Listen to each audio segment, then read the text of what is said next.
Saya juga ikut melihat 1 hari sebelum tsunami itu burung-burung migrasi ya Pak, burung-burung migrasi, dan saya juga lihat garis di langit. Itu sebenarnya udah ada tanda. Tetapi Daerah kita ini dari dulu kita udah sampaikan, Aceh itu adalah daerah rawan bencana. betul. Ya, artinya ini jangan diabaikan. Bencana apa? Semua bencana ada di Aceh nih. Bukan cuma banjir longsor atau dulu tsunami. Memang ini sudah 21 tahun, di 26 Desember ini 21 tahun tsunami, namun ingatan terkait dengan tsunami itu sendiri Delisa masih terbayang sampai dengan saat ini. Bahkan bisa disampaikan bahwa Delisa dalam 1 bulan itu masih bermimpi tentang air laut. Dan kondisi kaki itu seingat Delisa, kelingking dan jarinya putus, dan jika hari itu dibawa ke rumah sakit atau penanganan cepat, mungkin tidak akan sempurna, tapi tidak harus diamputasi. Kalau kita lihat kasat mata saja, 18 kabupaten kota hancur. Ya, betul. Ya kan? Nah, hanya sisanya Banda Aceh, Aceh Barat sebagian. Dengan adanya instruksi, katakanlah keputusan presiden waktu itu tentang bencana nasional, itu kan semua orang datang dari seluruh dunia gitu ya. Bahwa hidup tidak berhenti di sini saja, bahwa bencana yang terjadi di kita ini ada yang lebih berat, seperti itu. Jadi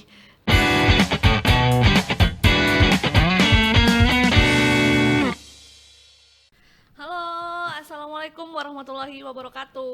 Waalaikumsalam warahmatullahi wabarakatuh. Bertemu lagi, kita kayaknya udah lama tidak bertemu dengan sobat RRI di rumah. Selama apa? Kak Deci selama lamanya dong. Kayak berapa hari, berapa minggu kali ya Kak Deci Iya, ya. benar, iya. Karena kita juga turut berduka juga karena terjadi musibah banjir bandang di beberapa provinsi Kak Deci. Sumatera, ada 3 provinsi, Aceh, Sumatera Barat, Sumatera Utara. dan juga Sumatera Utara. Tapi kalau provinsi Aceh hampir seluruhnya. Mungkin sekarang seluruh juga kabupaten ya? betul. Dan juga sampai saat ini kita tapping ini masih banyak juga wilayah-wilayah yang terkena dampak yang masih membutuhkan bantuan mungkin dari pemerintah, dari masyarakat gitu, untuk daerah-daerah yang masih terisolir, baik untuk bahan pangan, bantuan segala macam ya Kak Deci ya. Benar sekali. Ini in Desember ya. Betul. Jadi kayak ngingatin kita juga sama tsunami di 21 tahun yang lalu. Itu ada di Desember. Betul. Walaupun kalau di bencana ini kita ada di akhir November, dan ini memang kayak akhir tahun itu emang Selalu waktunya ya, Kak. waspada gitu. Waspadanya harus lebih kencang lagi gitu, dan bahkan sampai awal Desember ini untuk pengaruh dari banjir bandang ini masih terasa gitu di beberapa provinsi. Makanya sekarang kita akan membahas terkait tsunami di 2004 kemarin, dan juga mungkin kita kaitin juga dengan banjir-banjir yang ada di 2025 bencana ini ya yang Kak ada di Deci tahun ya. ini ya Betul. gitu. Tapi kita kasih tahu juga ada yang spesial di podcast kita hari ini. Betul. Karena kita nggak di ruangan unyu kita itu. Iya, benar sekali. Ya, kita ada di mana? Ada di Museum Tsunami Aceh. Yes, Biar keren. kerasa nih ya Kak. Ya, Maksudnya, langsung kita ke senternya. betul. Ada di sini ada ini juga ya, ada lukisan ya yang dibuat oleh Syahirman tahun 2005 ya. Ini langsung menggambarkan sedikit gambaran waktu tsunami Tsunami ada Aceh. di Aceh. Betul. Kalau cuma gambaran aja memang nggak bisa digambarkan. Nggak bisa digambarkan, sangat tidak bisa digambarkan. Mungkin nanti kita cerita juga ya Kak Deci ya. Benar sekali. Kita sudah hadir 2 narasumber hebat kita pada kesempatan podcast Kupi Saring kali ini, dan kita perkenalkan dulu. Ada siapa ini? Yang pertama ada Kak Delisa. Mungkin orang-orang pada nggak asing dengan namanya Kak Deci. Yuk, udah hafal? Udah hafal? Oh iya udah. Udah hafal? Udah hafal. Udah khatam ya? Bukan apa lagi, udah katam ya. Iya, oke. Yaitu Kak Delisa, yaitu penyintas tsunami di 2004 ya. Kak Delisa, assalamualaikum Kak. Waalaikumsalam. Subhanallah. Salam kenal semuanya. Halo Kak. Sangat ini ya, mukanya, auranya positif sekali. Oh, terima kasih. Setelah Pinter badai ya kalau 20 tahun di gombal Bali. ya. Tahu soalnya. Ada muji. Oke, dan satu lagi kita perkenalkan ada Dr. Insinyur Teku Muhammad Zulfikar ST MP IPU. Kita manggilnya Pak Zul. Assalamualaikum Pak Zul. Waalaikumsalam Gimana warahmatullahi kabarnya Pak wabarakatuh. hari ini? Alhamdulillah sehat. Ya mantap. Alhamdulillah. Ini Pak Zul ini Iya. kan Sarah dan juga Sobat RRI, praktisi dan akademisi lingkungan Aceh. Dan kalau kita bilang pemerhati lingkungan Aceh secara keseluruhan lah ya. Banyak lagi embel-embelnya, banyak sekali. Banyak sekali ya Pak, banyak sekali aktif juga sampai sekarang ya Pak Zul ya. Iya, aktif mengabdi pada Mengabdi. masyarakat. Wah, tahan dulu dong. Mana orangnya? Iya. Lagi rame. Oke, kesempatan kali ini kita pengen ngebahas tentang kebencanaan yang ada di wilayah kita. Betul. Kayak back to December adalah hal yang menjadi pengingat kita juga kalau di akhir tahun. Memang seringnya terjadi bencana hidrometeorologi itu di akhir tahun gitu ya, Mbak? Ya? Benar. Ya itu kayak Iya. Udah jadi hujan, pengingat kita juga ya, longsor ya, Pak. tanah Betul. longsor, banjir yang sekarang juga terjadi di beberapa provinsi Aceh provinsi. secara Lumayan masif ya, lumayan Kak. masif ya. Hampir menyeluruh. Hampir menyeluruh ya, Iya, Pak. hampir semua kena ya. Hampir Bahkan di 23 Jawa kabupaten kota. Udah ada yang banjir juga ya Pak. Oh iya, daerah ada Menyusul juga siklon Bali yang lain ya. dan lainnya. Dan Ya, lainnya. Kita bilang kalau di Indonesia memang banyaknya terjadi bencana di akhir tahun. Oke, kita kalau balik ke tsunami 2004 itu juga terjadi di Desember, 26 Desember guys. Kita ingati lagi dan itu 21 tahun yang lalu. Betul. Apa kaitan saya dengan bencana yang sekarang? Pasti Betul, ada dong pasti Pak ya. ada. Nanti- Ada benang merahnya nih. Kita pengen ngobrol untuk kali ini. Mungkin ke Delisa dulu.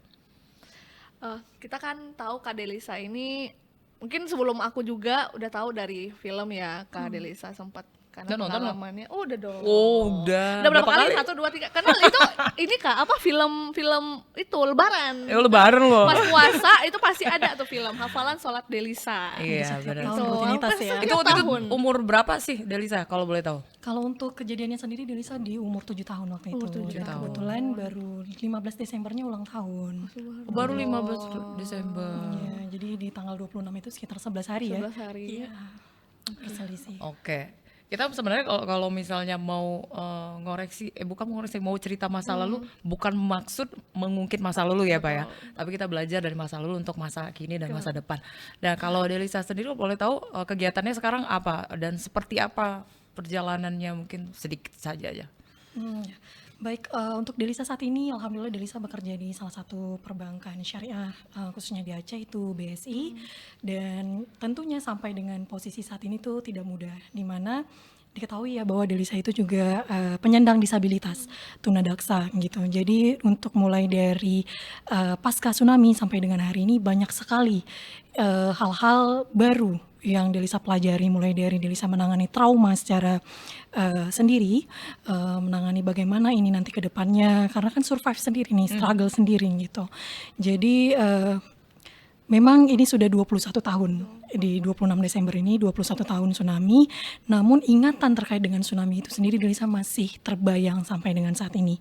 Bahkan bisa disampaikan bahwa Delisa dalam 1 bulan itu masih bermimpi tentang air laut. Begitu, jadi sangat melekat di pikiran terkait dengan trauma itu sendiri gitu. Jadi Delisa selain juga bekerja, Delisa juga aktif di beberapa event terkait dengan tsunami, apakah itu terkait dengan sharing session terkait dengan pengalaman Delisa, terus juga Delisa berbagi bagaimana Delisa survive sampai dengan saat ini, dan alhamdulillah tahun kemarin baru saja Delisa diundang ke Jepang terkait dengan kebencanaan tsunami seperti itu. Keren. Udah berbagi kemana-mana ya Kak. Berarti memang pengalaman itu bisa dijadikan sebagai suatu ilmu juga untuk orang banyak gitu ya. Karena Betul. pengalaman Kak Delisa itu tidak mudah kita tahu. Oke, tadi Delisa sempat ngomong kalau Delisa sekarang tunadaksa juga. Itu memang after tsunami, setelah kejadian tsunami, atau memang dari sebelum tsunami memang? Baik, jadi sebenarnya kita balik lagi nih gitu ya. Jadi waktu pas ketika tsunami itu, kaki Delisa ditemukan di hari kedua sore. Nah, ketika ditemukan dalam kondisi, mohon maaf sekali, tidak berpakaian, dan kondisi kaki itu seingat Delisa kelingking dan jarinya putus, dan jika hari itu dibawa ke rumah sakit atau penanganan cepat, mungkin tidak akan sempurna, tapi tidak harus diamputasi. Nah, karena waktu itu kita keadaan semuanya terputus ya Pak, sinyal terputus juga, rumah sakit banyak yang tutup. Jadi Delisa hanya ditangani dengan air putih biasa, disiram seperti itu Dibersihkan dan dibersihkan seadanya? seadanya, dan tidak ada obat merah, betadine atau apapun, tidak ada. Sampai dengan hari kelima sudah membusuk kakinya. Sampai hari kelima kami mendapat informasi bahwa di salah satu rumah sakit di Aceh, Kesdam, waktu itu kedatangan dokter dari Australia, dibawalah Delisa ke sana, dan ternyata kaki Delisa itu sudah membusuk, harus dilakukan amputasi segera. Terkena serpihan apa begitu ya, barang-barang di waktu tsunami itu ya, kayak kayu mungkin atau apa yang buat Iya, yang Putus, luka gitu iya, karena kan memang di dalam air itu Delisa sempat sadar, itu kayak terjepit, seperti terjepit. Nah, apakah itu kayu, seng atau apa? Di dalam air kita tidak tahu gitu. Jadi kondisinya Delisa diamputasi sampai dengan 3 kali. Akhirnya di bawah lutut, iya, sebelah kiri. Berarti memang sebelumnya udah ada penanganan, mungkin ada harapan, mungkin masih bisa sampai di 3 kali operasi itu, Kak. Sebenarnya jika hari kedua itu dibawa atau ditangani, kemungkinan memang hanya kelingking dan jempolnya saja yang putus gitu, tapi tidak harus diamputasi secara keseluruhan. Oke. Ya mungkin karena udah sampai 5 hari, jadi tidak bisa tertolong seperti itu ya. Betul. Apa sih yang ngedorong Delisa masih tetap bersedia sampai saat ini ya untuk berbagi atau sharing ke berbagai penjuru? Sampai sekarang berarti ya, Kak Delisa masih Orang-orang aktif ya. atau komunitas atau di acara-acara event-event tertentu yang membagi kisahnya Delisa sampai saat ini, kan menghilangkan trauma tadi kan nggak mudah ya. Betul. Jadi seperti ini, Delisa sampai dengan saat ini itu berdamai dengan diri sendiri itu butuh waktu. Namanya kita pastikan kita kehilangan keluarga, terus keadaan kita kondisi sebelumnya fisik kita sempurna, sampai dengan fisik kita menjadi seorang disabilitas itu sangat sulit. Kalau ditanya lelah, ditanya menangis ya tetap menangis, begitu. Jadi satu hari Delisa tersadar bahwa berpikir seperti ini, ya Allah, kenapa ya hanya aku yang diselamatkan? Kenapa orang lain tidak selamat waktu itu? Seandainya aku tidak selamat, mungkin aku tidak akan seperih ini hidupnya, begitu. Terus saya berpikir lagi, oh mungkin kenapa Allah kasih saya cobaan seperti ini untuk menjadi contoh bagi orang lain. Nah, jadi saya berpikir, oh ya sudah, coba saya cerita apa yang saya rasakan, saya berbagi bagaimana perasaan saya. Semoga saya harapkan apa yang orang lain rasakan, cobaan apa yang orang lain rasakan, mereka akan berpikir, oh saya lebih beruntung daripada Delisa ini. Seperti itu sih, jadi saya menerapkan dalam diri, mungkin saya tidak dapat memberikan apapun dari hidup saya, tetapi sedikit cerita saya bisa membangkitkan orang lain, begitu. Oke, semangat Delisa, luar biasa. Kita ke Pak Zul nih. Kita ke Pak Zul. Ya, kalau dengar cerita Delisa memang kita ke bawah balik ya Pak ya. Masa lalunya ya Kak Desi. Langsung balik ke waktu tsunami 2004 ya. Dan dari hal itu Pak Zul waktu itu di mana Pak posisinya? Bapak sebagai apa, terus waktu kejadian itu kan pasti Bapak ada di Kota Banda Aceh juga atau di mana Pak? Ya, terima kasih ya. Kalau ditanya 2004 di mana, ya saya menerawang lagi nih ke 21 tahun yang lalu. Lebih Saya muda, lebih kebetulan, ganteng kali ya Bapak nih. Saya tinggal nggak jauh-jauh. Saya tinggal di perbatasan Aceh Besar dengan Banda Aceh, Darussalam lah ya. Darussalam itu kan dia terbelah tuh, ada Aceh Besar, ada Banda Aceh. Ya. Nah, kalau kampusnya kan masuk Banda Aceh. Kebetulan saya antara itu, ya di daerah Tanjung Selamat, perbatasan lah ya. Dan kami merasakan gempa yang cukup luar biasa saat itu. Saya anak waktu itu baru 1, sekitar jalan 2 tahun ya. Jadi waktu gempa itu ada berapa kali juga ya di awal itu ya. Jadi pada saat itu saya bilang sama istri, ini biasa saya kalau pagi minggu itu saya biasa ke bengkel, apalah rawat-rawat mobil kan, mobil tua waktu itu kan. Nah tapi waktu itu ini nggak mungkin saya ke bengkel nih, sepertinya berat kali gempa itu. Karena sebelum itu kan ada gempa-gempa kecil kan. Pada saat gempa besar itu ya lumayan berat. Tiang listrik yang beton itu goyang-goyang tuh, ngeri kita. Rumah semua kan. Kemudian istri juga ketakutan, hampir semua orang menjerit-jerit waktu itu. Jadi kita merasakan itu, alhamdulillah nggak sampai ke rumah saya, berhenti itu di kalau Tanjung Selamat tuh di masjidnya, berhenti air ya.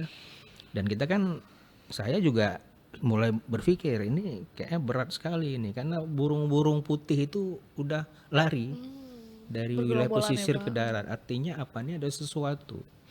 Nah, tapi untungnya saya nggak berinisiatif untuk ke kota untuk lihat-lihat apa kondisi pasca gempa saat itu, karena kan ternyata setelah itu kan tsunami besar. Kota habis semua ya Pak? Semua habis. Nah, jadi memang ini kalau kita bicara 2004, ini kan salah satu bencana yang paling dahsyat saat itu ya. Bayangkan 170.000 hingga lebih 200.000 orang meninggal ya. Itu belum lagi yang hilang. Hilang itu bisa puluhan atau ratusan ribu orang juga. Kita nggak, namanya hilang ya. Jadi nggak terdeteksi dengan baik. Belum lagi yang rusak ya, infrastruktur ya. Nah, jadi memang luar biasa.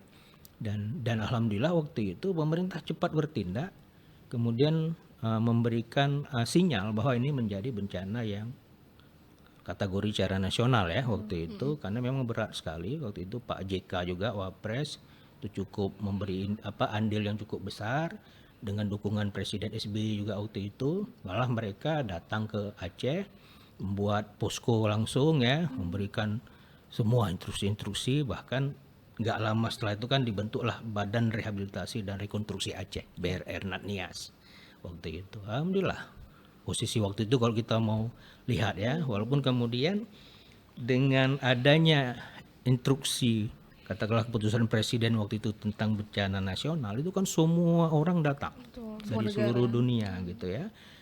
Dan kita bisa lihat juga film Delisa, saya juga nonton kebetulan kan, bagaimana reaksi dunia internasional ya. Betul. Kita lihat bagaimana Delisa dirawat di kapalnya luar negeri waktu itu ya, saya nggak ingat kapal apa. Dan kemudian bagaimana interaksi masyarakat dengan internasional dengan masyarakat kita, ini luar biasa memang. Ini jadi sebuah pembelajaran lah ya.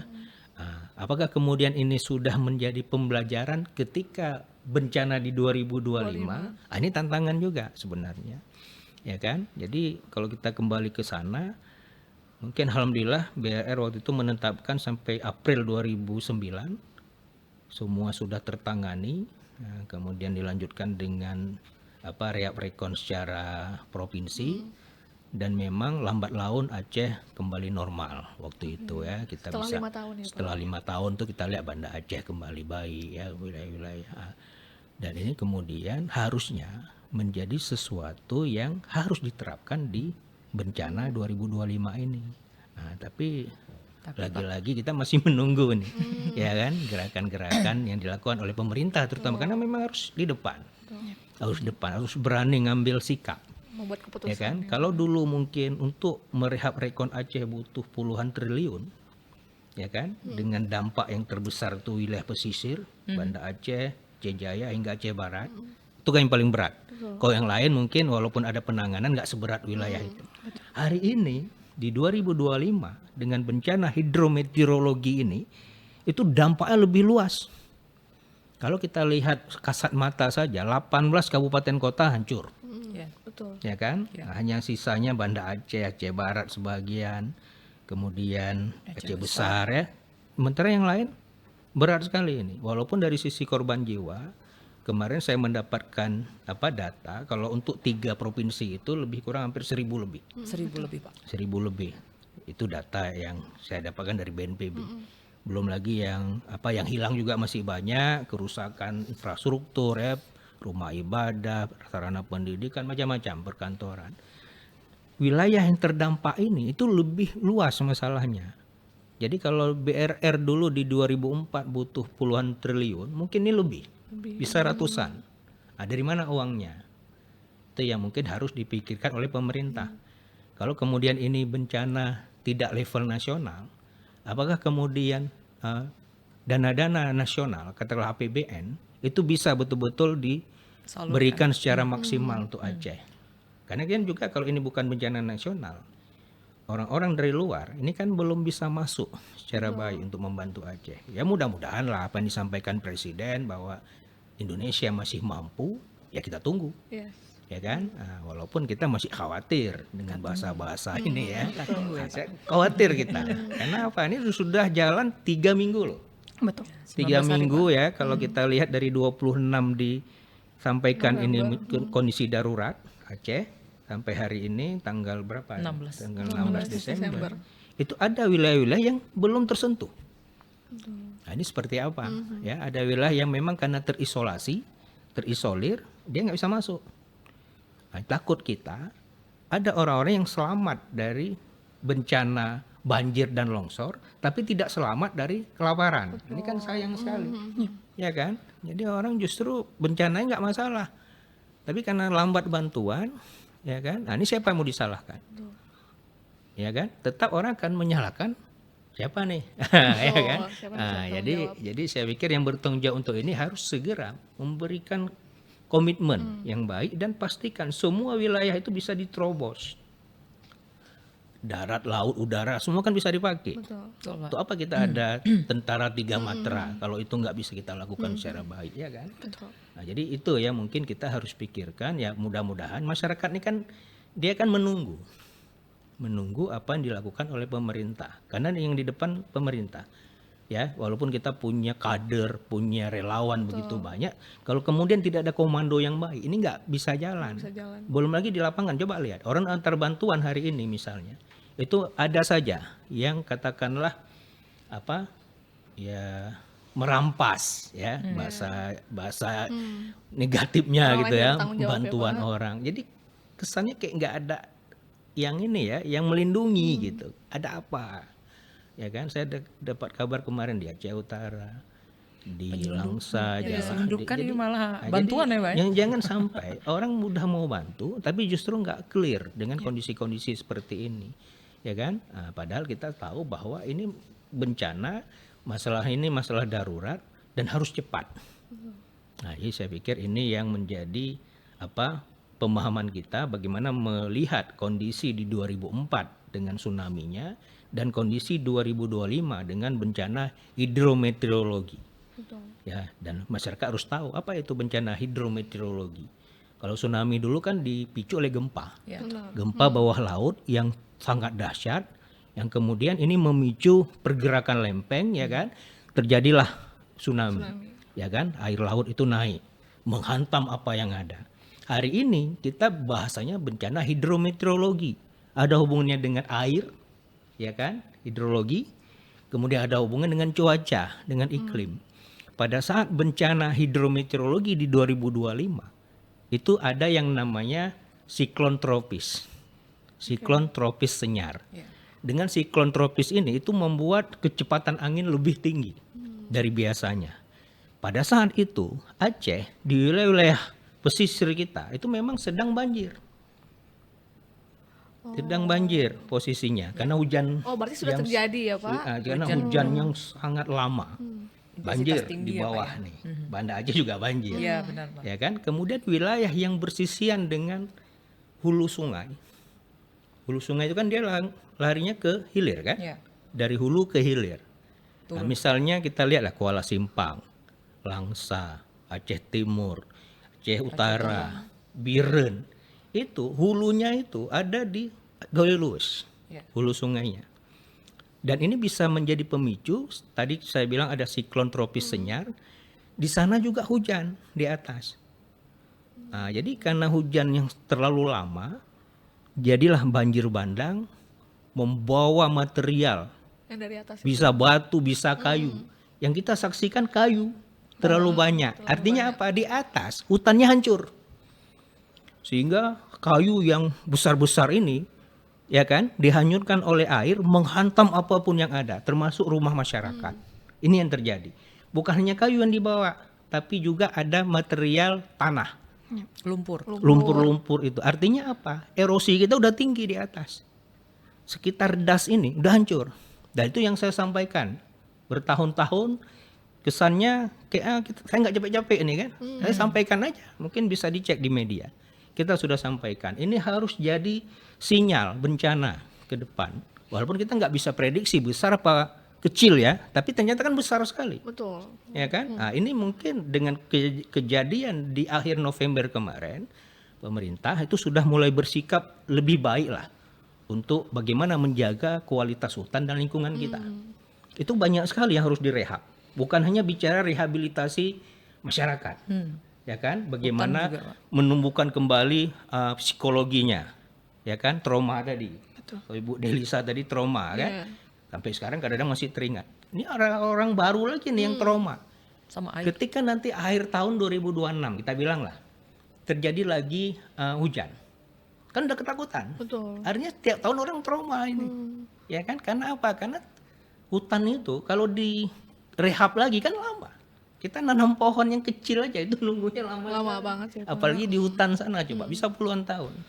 Nah, jadi ini yang harus kita berikan pemahaman, pemerintah jangan tutup mata. Karena udah hancur nih. Kita punya hutan lebih kurang katanya 3,5 juta hektar. Dan saya tidak yakin 3,5 juta hektar itu masih baik. Mungkin 2 juta pun pertanyaan bagi saya. Benar nggak nih Aceh punya hutan yang baik sekian? Sementara biar ibu-ibu tahu, kita punya luasan Aceh itu sekitar 5,7 juta hektar. Ya. 65% itu gunung dan bukit. Sisanya itu pesisir, daerah datar. 65% Aceh di gunung dan bukit. Kalau dia gundul, apa yang terjadi? Udah tuh. Padahal Longsor. hutan kita itu sekarang nggak sampai 50% lagi. Harusnya 65% itu kan berhutan. Ya. Karena dia wilayah tinggi, dataran tinggi. Nah, jadi inilah yang terjadi hari ini. Jadi nggak mungkin ada statement kayak air bawah gelondongan itu nggak mungkin ya Pak? Ya? Akhir bawah gelondongan ya memang dia ada di sekitar sungai. Air yang menyebabkan hutan jadi Iya. Dan memang hancur. banyak sekali perilaku penjara ya, logging ini itu kan lewat aliran sungai dia. Ya. Oh, oke. Karena terlalu nggak semuanya lewat dengan truk ya, ada juga lewat sungai itu. Makanya itu yang terbawa ke daratan ya, Pak. Iya. Tapi sejauh ini Bapak melihat terkait kesiapsiagaan bahwa kita tahu kan tsunami sudah terjadi di 2004. Bahkan sekarang di banjir 2025 juga mengatakan bahwa itu adalah tsunami kedua, Bapak. Itu Bapak melihat mungkin kesiapsiagaan bencana di Indonesia atau mungkin di Aceh sendiri itu seperti apa, Pak? Sebenarnya. Bahwa kan sudah 2 kali terjadi ini yang lumayan parah di Aceh ya, Pak. Ya, siapsiagaan ini kan memang masih di atas kertas ya. Artinya bagaimana mungkin kita bisa, kalau siap siaga menghadapi bencana banjir, saya pikir masyarakat kita siap lah, ya.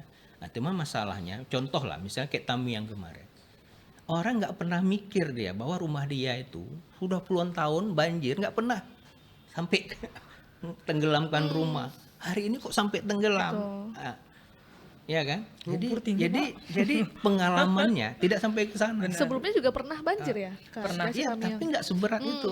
Saya dapat cerita banyak lah ya. Rumah-rumah yang dulu nggak pernah tersentuh air sedikit pun, hari ini sudah disentuh air, bahkan hampir rata itu. Semua rumah-rumah di Tamiang itu semua tenggelam. Maka kita lihat di visual-visual yang dilakukan lewat medsos itu kan hampir cuma atap doang. Iya. Dan itu bukan hanya di Kuala Simpang, di Biren, di Aceh Utara, di mana-mana. Tapi yang Simpang ini kan yang paling berat Ya. dari sisi banjirnya ya. Tapi kalau erosinya itu mungkin tengah. Benar Maria, Aceh Tengah itu lebih banyak erosi. Artinya dia menghancurkan infrastruktur jalan dan sebagainya. Tapi kalau untuk banjirnya, Tamiang bisa jadi contoh bencana dahsyat. Ya kan? Yang orang ya mau dibilang siap siaga pun kemana mau lari gitu. Nggak ada satu tempat pun yang mungkin ada 1-2, tapi bisa jadi jauh. Nah, yang harus hari ini diperhatikan adalah bagaimana memastikan masyarakat ke depan itu tidak lagi ketakutan dengan trauma tadi, ya kan? Mungkin nggak ke depan tidak lagi ada bencana seperti kejadian November kemarin, ya kan? Nah, gimana caranya? Artinya kesiapsiagaan 2026 itu harus lebih tinggi kan? Dengan kondisi ini. Biasa orang kan kalau bicara siap siaga sudah kena dia. Betul. Baru bicara kewaspadaan. Kalau belum kena itu belum ini dia kan? Masih belum Masih yakin santai, gitu ya. ya. Belum ada yang Walaupun terjadi gitu ya, kemudian, Pak. nah ini ada yang unik di Aceh. Kita tahu bencana dahsyat. Besok lupa lagi. Iya, betul. Ya kan? Nah, jadi kalau saya melihat dengan kondisi hari ini hutan kita hancur, maka yang harus dilakukan dalam rehab rekon ke depan, rehabilitasi masyarakat tetap, perumahan semua fasilitas, tapi alam ini yang harus Anda rehabilitasi. Ya kan? Di Gayo Luwes itu kan hutan loser yang paling baik, itu pun hancur hari ini. sampai ke Bener Meriah, sampai ke Aceh Tenggara bahkan, sampai ke Singkil. Nah, ini gimana caranya? Kalau kita nggak mau nyalahkan pemerintah, karena pemerintah, ini kan kita ada pasal 33 ayat 3. Apa bahasanya? Bumi, air, dan semua yang terkandung di dalamnya dikelola oleh negara untuk kemakmuran rakyat sebesar-besarnya. Kan negara nih. Betul. Ya kan, TM Zulfikar bukan bagian dari negara, dia masyarakat biasa, nggak punya kuasa. Jadi yang berkuasa atas nama negara ini dia harus tanggung jawab gitu, ya kan? Jadi kita memberikan pemahaman bahwa kalau nggak berani atau tidak mau bekerja, jangan menjabat. Kasih orang lain yang mau, kan itu bahasanya, Oke. ya kan? Jadi saya pikir inilah yang harus dilakukan oleh negara ini. Masyarakat pastilah akan membantu selama komandonya bagus dan semuanya tertata dengan baik. Karena itu sudah kita lihat di 2004 dulu sampai 2009. Nah, 2025 kita lihat ini. Apa yang bisa dilakukan? Betul. Mungkin Oke. itu. Ya, perubahan apa mungkin Iya. kita tunggu juga ya Betul. Bapak ya. Karena berpengaruh juga dengan Oke, masyarakat. terima kasih. Memang tambah luas nih pengetahuan dari Pak Zulfikar. Dan kita balik ke Delisa. Menurut Delisa sendiri dari peristiwa tsunami 2004, kenapa sih ini menjadi pelajaran penting untuk Gen Z atau generasi yang sekarang ini? Karena banyak yang generasi sekarang tidak sama sekali merasakan gempa dan tsunami di masa lalu. Tapi sekarang ini karena Mungkin nih, terdampak khususnya di Aceh juga ya, ya. Pak? Di Aceh, di Sumatera ya, yang kena dampak dari bencana hidrometeorologi. Kenapa sih harus penting Gen Z ini paham sama bencana tsunami 2004? Ya, baik. Jadi kembali lagi, kita hidup berdampingan dengan bencana. Mau dimanapun itu pasti akan ada. Baik bencana itu gempa tsunami, tadi ya tanah longsor dan banjir. Kebetulan saya juga kena banjir nih di tanggal 26 November tadi. Kenapa? Rumah saya itu di daerah tinggi, di pegunungan Pak. Tetapi tadi kembali lagi, karena rusaknya hutan, kecilnya penampungan, jadi kami kena. Itu rutinitas setiap tahunnya kena banjir.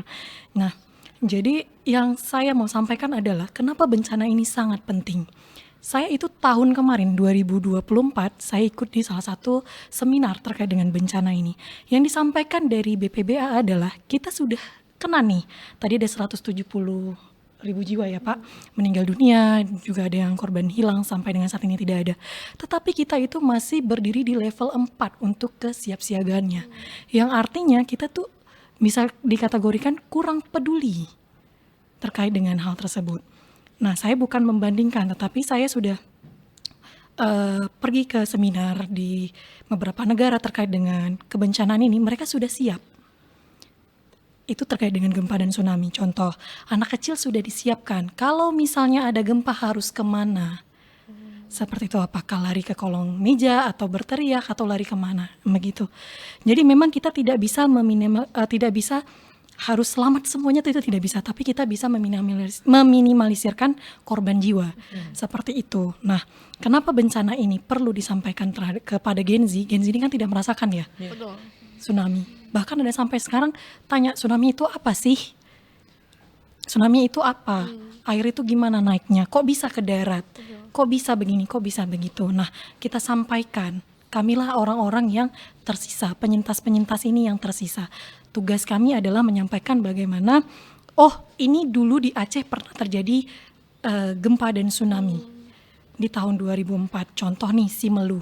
Simelu kan mereka diedukasi melalui nyanyian lagu itu Semong tadi. Nah, begitu juga dengan tsunami ini. Tsunami yang terjadi saat ini diedukasikan melalui film. Hafalan sholat Delisa tadi, karya Tereli. Untuk apa? Biar mereka tahu, oh di Aceh pernah terjadi tsunami. Gitu kan. Nah, jadi saya rasa sangat penting karena hidup kita berdampingan bencana. Minimal sekali ketika gempa, ketika air laut surut, kita cium bau garam, oh ini tahu nih, ini bakal tsunami. Tanda-tandanya. Tanda-tandanya ada gitu. Kayak tadi Bapak bilang, saya juga ikut melihat 1 hari sebelum tsunami itu burung-burung migrasi ya Pak, burung-burung migrasi, dan saya juga lihat garis di langit. Itu sebenarnya udah ada tanda. Tetapi kepedulian tadi, kita peka nggak ya terhadap alam gitu. Dan mungkin nggak tahu ya, Dan lebih mungkin banyak banyak yang yang nggak nggak tahu tahu masyarakat sama tanda-tanda itu. Betul. Baik pemerintah juga Pak. Maksudnya Pemerintahnya nggak tahu juga gitu. Dari Karena ya itu tadi pengalaman tsunami kesiapsiagaan itu Ya. kan orang terbiasa ya dengan kondisi, ya kan. Misalnya saya tinggal di pinggir sungai tadi. Ketika hujan lebih dari 1 hari itu terus menerus, siap-siap. disitulah yang namanya siaga tadi. Iya. Ini rumah saya dulu nggak pernah banjir. Hari ini banjir nggak ya? Di situ juga udah muncul kesiapsiagaan. Apalagi yang sudah setiap saat banjir. Ya. Betul. Harus lebih siap siaga lagi, kan itu maknanya. Lebih dahsyat lagi Yang ya, Pak, terjadi ya. hari ini. Gimana kita bilang siap siaga? Dia nggak pernah tahu bahwa melimong ploton yang kuroje pianto banjir rumah kayaknya. Tiba-tiba banjir gitu. Jadi mau siap siaga gimana? Dia nggak nyangka. Gitu. Iya. Betul. Pemerintah jangan bicara nggak nyangka dong. Ketika sudah deket-deket akhir tahun ini, BPBA atau BMKG. BPBD itu sudah siap siaga, mereka sampaikan terus, ya kan, informasi-informasi ini, sehingga masyarakat yang nggak siaga tadi mulai siaga juga karena ada informasinya. Nah, jadi disinilah pengawalan tadi, dan tim-tim kebencanaan relawan itu memang setiap saat tuh harus terus diperkuat, jangan dibiarkan. Kita lemah nih bicara BPBA misalnya, Badan Penanggulangan Bencana, kemudian ada BNPB, Badan Nasional Penanggulangan Bencana. Itu semua kan bicara penanggulangan. Betul. Penanggulangan itu adalah setelah bencana terjadi. Siap siaga, mitigasi dilakukan sebelum bencana terjadi. Di situ bedanya. Jadi harus perkuat itu juga dong. Belum lagi bencana atau penanggulangan tadi dananya kecil. Hanya dipotong begitu ya, Pak, ya? Dipotong sana sini lagi. Jadilah kecil ya, Pak. Nah, jadi itu yang terjadi hari ini. Sehingga akhirnya apa? Buat surat tidak mampu. Bupati buat surat tidak mampu. Ya kan? Hari ini apakah kemudian presiden buat surat tidak mampu? Enggak, Pak. Tapi dia kemarin bilang mampu, ya kan? ya. Nah, kita tunggu ini. Mampu, Pak. Ya kan? Nah, Banyak sekali mudah-mudahan bedanya memang. ya. RRI sebagai lembaga penyiaran pemerintah harus mendukung kan? Ya. Nah, mudah-mudahan pemerintah kita betul-betul mampu. Tapi kan masyarakat melihat ini kapan umur udah berapa 20 lama hari. nih? Ada wilayah yang belum tersentuh sekalipun. Di mana mampunya? Kan gitu ditanya orang, ya kan? Betul. Ya kalau kita ngomong flashback sedikit ya, Pak, ya. Iya. 2004 itu tsunami air yang meluluhlantakan, yang ngebawa barang semua nih, dihantam semua ya, Pak, ya. Betul. Dan lalu beberapa saat air itu hilang, langsung surut. langsung surut. Kalau kita pikir logika kan kita nggak taw ya, Pak, ya, kemana. Nah, tapi sedangkan banjir hidrometeorologi yang sekarang ini, itu setelah banjirnya datang, nggak ada yang hilang, Pak. Lumpurnya tinggal Lumpurnya ketinggalan. nenggelamin rumah-rumah yang sekarang udah jadi padat karena belum ada bantuan alat berat dan Malah sebagainya. ada aliran sungai baru. Iya, Betul. benar sekali, Pak. Akhirnya terbenam oleh lumpur. Nah, makanya sebenarnya bencana ini bisa jadi bencana nasional loh. Memang kalau kita lihat ini memang banyak sekali perbedaan cara penanggulangannya. Kalau misalnya di tsunami itu cepat ya Pak, kita langsung dibuka untuk bencana nasional, ya bantuan kita datang. Nah kalau di teman-teman ini sudah 3 minggu, kita juga, saya aktif di sosial media, masih banyak yang mengetek juga terkait dengan kondisi di Aceh Tamiang seperti apa, di teman-teman di Langsa, di Biren. Nah itu memang sangat memprihatinkan. Contohnya saja hanya bantuan ya, bantuan untuk bertahan hidup mereka saja sampai dengan saat ini masih belum merata begitu. Jadi kita sangat sayangkan ya Pak ya, apalagi ini kita bilang kalau air hujan itu pasti turun. Kita tahu bahwa Bapak juga sudah sampaikan bahwa ada di dalam 1 tahun itu pasti ada fase-fase curah hujan tinggi begitu ya, sudah tahu. Tapi kan kayu turun dari mana gitu. Nggak Gitu, mungkin hutan tuh copot karena air hujan gitu. Nggak mungkin kan rumah itu cuma hanya sekedar air sampai seberat itu Iya. hancur. Ini kan ada kayunya. Terbawa. Kayu gelondongan itu ngantam rumah-rumah ya, Pak. Kayunya ada gundul ya. Penanggulannya juga lebih berat lagi. Bulat-bulat gitu. Bulat-bulat. Iya Kita kena akar kayu aja, lumayan juga tuh kalau Iya, misalnya, Pak. apalagi Apalagi kayu sebesar kan itu. ya Pak. Ya, itu masuk ke rumah-rumah warga, itu luar biasa bencananya. Tapi mudah-mudahan ya, kayak tadi Pak Zul bilang, harapannya adalah pemerintah mengatakan Cepat juga. siap untuk Iya. mandiri ya, mandiri. Siap untuk menanggulangi bencana gitu. Kita ngobrol lagi nih Delisa, dari pengalaman Delisa atau masa di tsunami itu yang mungkin sampai dengan saat ini masih terus ada ya, yang menjadi pengalaman luar biasa yang bisa dibagikan ke orang-orang. Apa sih yang buat Delisa tetap survive terus bilang ke orang-orang bahwa nggak ada yang nggak bisa. Ya walaupun dengan doa, dengan usaha kita bisa survive sampai Delisa bisa jadi orang yang sekarang gini. Pengalaman paling berharga. Kalau duka kan dari keluarga, otomatis Delisa juga kehilangan keluarga dan orang-orang terdekat tentunya ya. Betul. Apa ya, dukungan yang paling membuat Delisa survive sampai dengan saat ini, terus menerima tentunya ya keadaan damai dengan diri sendiri, itu sebenarnya mulai dari diri sendiri sih sebenarnya, begitu. Jadi ketika kita melihat satu cobaan, ujian, musibah, kita harus bisa menelaah sendiri. Itu sih dari Delisa. Pertama, bahwa cobaan yang datang pasti akan digantikan dengan yang lebih baik. Itu satu. Kedua, mungkin memang Delisa kehilangan keluarga, tetapi Delisa mendapat dukungan. Mungkin Delisa hilang ayah, Delisa dapat ayah-ayah yang lain.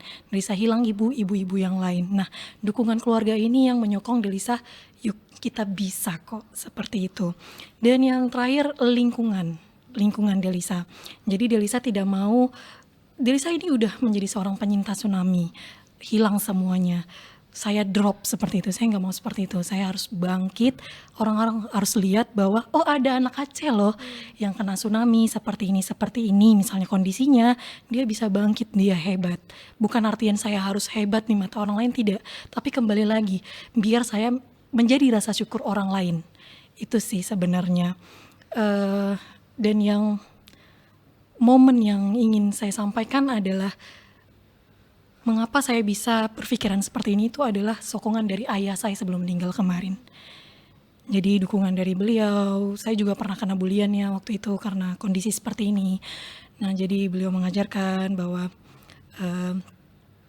hidup tidak berhenti di sini saja, bahwa bencana yang terjadi di kita ini ada yang lebih berat, seperti itu. Jadi beliau memberikan hal-hal, kalimat-kalimat positif, jadilah saya seperti ini saat ini gitu. Oh, Karena Ci, iya kita udah di penghujung waktu, Udah waktunya di penghujung ujung ya. Tapi kita anggap ini memang sepenuhnya bisa kita sampaikan ya. Mudah-mudahan ini menjadi open minded juga, pelajaran mindsetnya anak Gen Z berubah karena obrolan hari ini ya. Yang penting-penting diambil, yang baik-baiknya diambil. Nah, Yang buruk semoga ya ada, penang- nggak ada yang buruk ya. nggak ada Nggak ada dong nggak ada. kalau kita berdua Baik yang bawa. semua, Oke guys, kita harus tutup kupisaring kita pada edisi kali ini. Dan kita ucapkan terima kasih sebelum kita tutup. Terima kasih. Kata-kata hari ini. Masih aja. Mungkin Pak Zulfikar dulu. Kata-kata hari ini dari Delisa. Oke, kata-kata Delisa hari ini apa ya, terkait dengan tsunami? Boleh. Apapun yang mau disampaikan. Apa ya? Mungkin Pak Zulfikar dulu deh. Pak Zulfikar sebagai ini pasti Akademisi lingkungan praktisi, gitu ya. tidak diragukan lagi. Iya. Kata-kata hari ini Pak. Ya, saya melihat bahwa daerah kita ini dari dulu kita udah sampaikan, Aceh itu adalah daerah rawan bencana. Betul. Ya, artinya ini jangan diabaikan. Bencana apa? Semua bencana ada di Aceh nih. Bukan cuma banjir, longsor atau dulu tsunami. Tadi ada gunung meletus, Selawah Agam atau Selawah Dara. Kemudian yang di Bener Meriah di Sabang itu kan juga ya mudah-mudahan jangan terjadi Ya, amin. Tapi kan Jujur, itu Pak, ya. potensinya ada, ya kan? Jadi kita udah harus sadar lah ini. Artinya semangat menjaga alam, ya, baik masyarakat atau pemerintah itu sendiri harus sinergi, ya kan? Jangan pemerintah justru misalnya menjadi contoh karena dia pembiaran terhadap kerusakan lingkungan. Orang karena mikir, oh ini nggak ada uang hari ini untuk makan.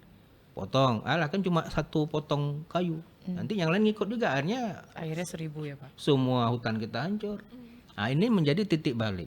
Aceh adalah wilayah yang bagi orang luar, Aceh itu adalah tempat meneliti, tempat belajar. Ya kan? Orang Jepang itu sejak tsunami 2004 sebentar-bentar ke Aceh. Tidak pulang. Tapi hari ini ketika 2025 orang Aceh yang katanya sudah belajar dari bencana tapi tidak mampu mengatasi bencana di negerinya sendiri, ini kan sayang. Nah, jadi ini yang kita tidak mau, berharap ya ini bisalah ditangani dengan baik. Ketegasan pemerintah mulai dari pusat hingga daerah seperti apa kita tunggu, dan masyarakat jangan terlalu lama juga karena bencana kena rumah dia, terlalu lama dia kita bilanglah dampak itu, dia harus bangkit dalam waktu cepat. Paling tidak keluarganya sendiri ya diberikan pemahaman secara baik dan bisa kita menghadapinya dengan baik, kembali ke kehidupan normal.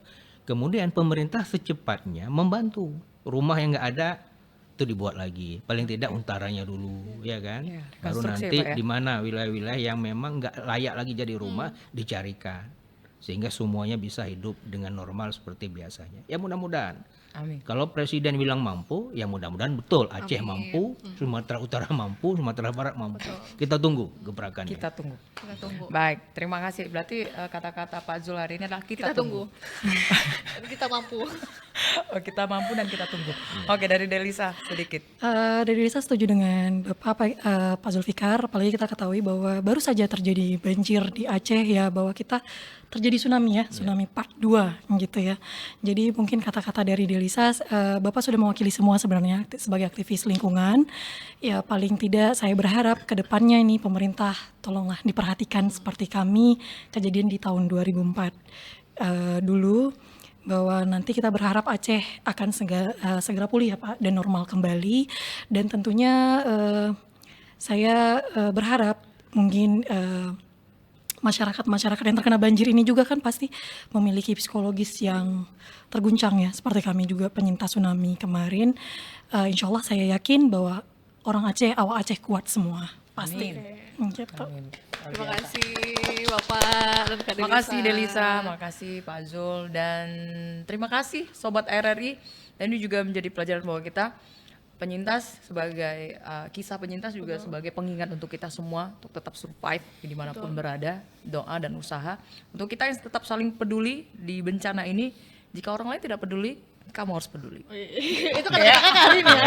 Kata-kata hari ini. Oke. Terima kasih, kami pamit dulu kasih. dan sampai jumpa di podcast yang lainnya. Tunggu notif dari kita di @RRI Banda Aceh Dan untuk juga Instagram. follow Instagram kita di RRI_Banda Aceh. Oke, see you, Sampai jumpa. bye-bye. Assalamualaikum warahmatullahi wabarakatuh. Waalaikumsalam. Waalaikumsalam warahmatullahi wabarakatuh. Terima kasih Kak. Terima kasih Pak Zul.